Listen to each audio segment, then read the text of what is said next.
పట్నాల పొంటి దావత్లు ఎట్లా చేసుకుంటారు? బీర్లు కోటర్లు మస్తు ఎంజాయ్ చేస్తారు కదా. మరి పల్లెటూర్లలో ఎట్లా అంటే కళ్ళు ఉంది కదా, కళ్ళు ఏ దావత్ అయినా కళ్ళే. బీర్ల గురించి మీకు తెలుసు కానీ కళ్ళు గురించి మీకు తెలియదు కదా, నేను చెప్తా. మీ ఊళ్ళో తాళ్ళున్నాయా? అవే తాడి చెట్లు ఉంటే ఇప్పుడు పండు తాడి చెట్టు ఎంత కళ్ళు ఇస్తుంది? ఒక్కొక్క చెట్టు ఒకటి తక్కువ ఒకటి ఎక్కువ. ఇంత ఎక్కువ తక్కువ 30 సీసాల కంటే ఎక్కువ కళ్ళు అయితే ఇయ్యదు ఒక్క చెట్టు.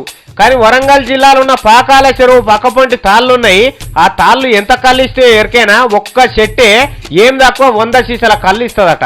మరి ఇవేమిచ్చంతరం చెట్లు ఏమో కానీ గంట కళ్ళు వెళ్తుందా అనుకున్నాం ముందుగాల చెప్తే మేము కూడా. కానీ అడిగి పోయి చూస్తే వాజీవే ఇంత ఏం తక్కువ 100 సీసాలు అవుతున్నది.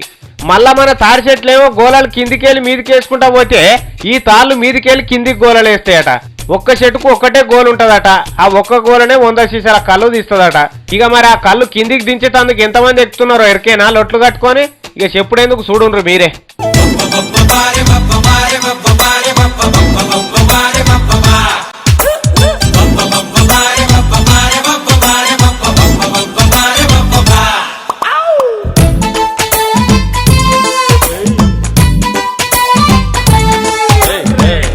చూసిండ్రు కదా, ముగ్గురు ఎక్కితేనే మీద ఉన్న కళ్ళు కిందికి దిగుతుందట. మీద నల్ల పోసినట్టే పోస్తుండొచ్చు కళ్ళు. మరి అయితే ఈడ ఇంకో ముచ్చట ఏంటంటే మన దిక్కు గీసినట్టు గీయరు ఆడ కళ్ళు, కత్తులు గిత్తులు అవే. కానీ ఇక ఈ తాళ్ళు ఎక్కేటోళ్ళు పొద్దుగాల 4 గంటల కల్లా తానం చేయాలన్నట. కొబ్బరికాయలు ఊదుబత్తీలు కొనుక్కొచ్చి తాళ్ళకు పూజలు చేయాలన్నట. ఆ వెనక చీరి చెట్టు ముట్టుకోవాలి, అది వారి దాకా ఎవ్వరు ముట్టుకోవద్దు. చెట్టుకు మోకు ముస్తాదు ఆనియొద్దు. ఒక్క ముచ్చట చెప్పాలంటే ఇక ఇంత పవిత్రంగా చూసుకుంటారట. వెనకటి సంధి చెట్లు ఇట్లనే ఉన్నాయట. మరి ఏడికెళ్ళి తెచ్చిండ్రో ఏమో ఈ ఇత్తనం కానీ మంచిగా ఉన్నది కదా.